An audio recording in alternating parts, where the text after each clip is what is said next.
दोस्तों नमस्कार। आज की इस वीडियो में सामाजिक विज्ञान कक्षा 8 और पाठ 2 पर चर्चा करेंगे। पाठ का नाम है ब्रिटिश प्रशासन, नीतियाँ और प्रभाव। जैसा कि पिछले वीडियो में हम आपको बताए थे कि भारत में ब्रिटिश सत्ता की स्थापना और विस्तार किस प्रकार हुआ था, उसके अभ्यास कार्य भी आपको इस वीडियो में पिछले वीडियो में बताए गए थे। तो आज हम चर्चा करेंगे कि दोहरा शासन प्रबंध से क्या आशय है। बिंदु रहेगा दूसरा, रेगुलेटिंग एक्ट एवं पिट इंडिया एक्ट के प्रमुख प्रावधान क्या थे। स्थायी बंदोबस्त व्यवस्था क्या थी। ब्रिटिश शासन की आर्थिक नीतियाँ एवं उसके क्या दुष्परिणाम हुए, इस पर चर्चा करेंगे। ब्रिटिश शासन द्वारा किए गए सुधार के क्या उद्देश्य थे। तो साथियों को जैसा कि हम पिछले वीडियो में बताए थे कि कर्नाटक युद्धों के द्वारा ईस्ट इंडिया कंपनी ने अपनी प्रतिद्वंदी फ्रांसीसी कंपनी को भारत के बाहर का रास्ता दिखा दिया।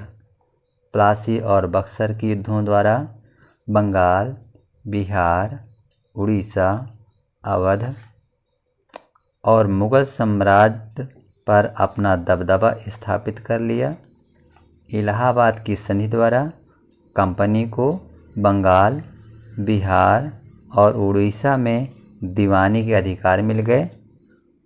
अब वे व्यापारी से प्रशासक बन गए। कंपनी को महत्वाकांक्षा में वृद्धि होती गई और दक्षिण भारत में मैसूर के साथ युद्ध करके दक्षिण भारत को अपने अधिकार में ले लिया। दूसरी तरफ उत्तर भारत में मराठों को युद्ध में पराजित करके संपूर्ण उत्तर भारत को अपने झंडे के नीचे ले लिया। जिन राज्यों को कंपनी द्वारा अपने अधिकार में नहीं लिया गया था, उनके साथ ही संधि करके अपने वर्चस्व में लिया गया। अर्थात सन 1857 ईस्वी तक संपूर्ण भारत प्रत्यक्ष अथवा अप्रत्यक्ष रूप से अंग्रेजों के अधिकार में हो गया।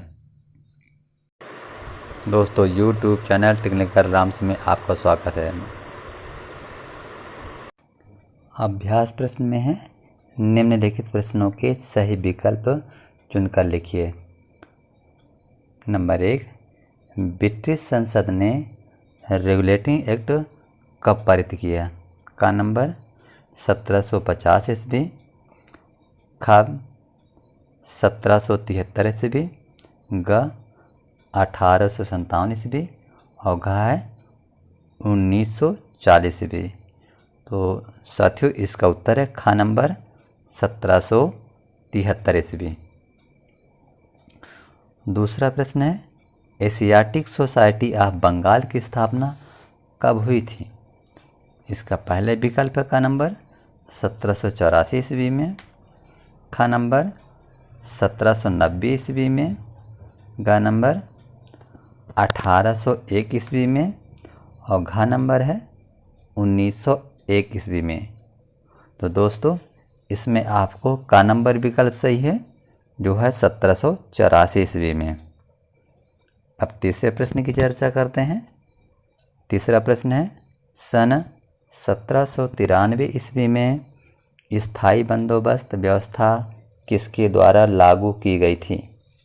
का नंबर है विलियम पिट के द्वारा, ख नंबर रॉबर्ट क्लाइव के द्वारा, ग नंबर वारन हेस्टिंग्स के द्वारा और घ नंबर है लॉर्ड कॉर्नवालिस के द्वारा।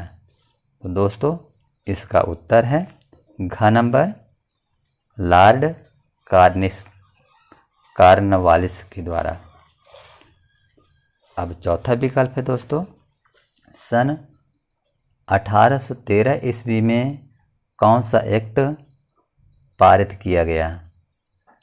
पहला है चार्टर एक्ट, दूसरा ख नंबर पिट इंडिया एक्ट, ग रेगुलेटिंग एक्ट और घ सिविल सर्विस एक्ट।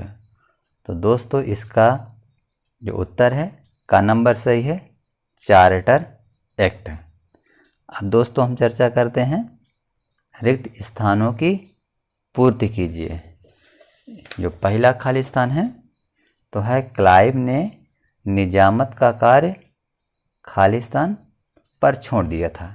तो यहाँ पर जो खालिस्तान है तो आपको इस खालिस्तान पर भरना है बंगाल के नवाब। जी हाँ दोस्तों। दूसरा खालिस्तान है सन 1772 ईस्वी में वारेन हेस्टिंग्स को बंगाल का गवर्नर नियुक्त किया गया। इसमें दोस्तों खालिस्तान 2 नंबर में भरना आपको वारेन हेस्टिंग्स। तीसरा विकल्प खालिस्तान है भारत में सिविल सर्विस की स्थापना ने की थी। तो इस खालिस्तान भरना है आपको लॉर्ड कॉर्नवालिस। चौथा प्रश्न है रैयतवाड़ी व्यवस्था सर्वप्रथम खालिस्तान और बम्बई में शुरू की गई थी। तो चौथे खालिस्तान भरना है आपको चेन्नई।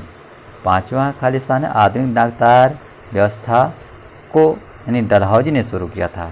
तो आपको पांचवें खालिस्तान भरना है डलहौजी।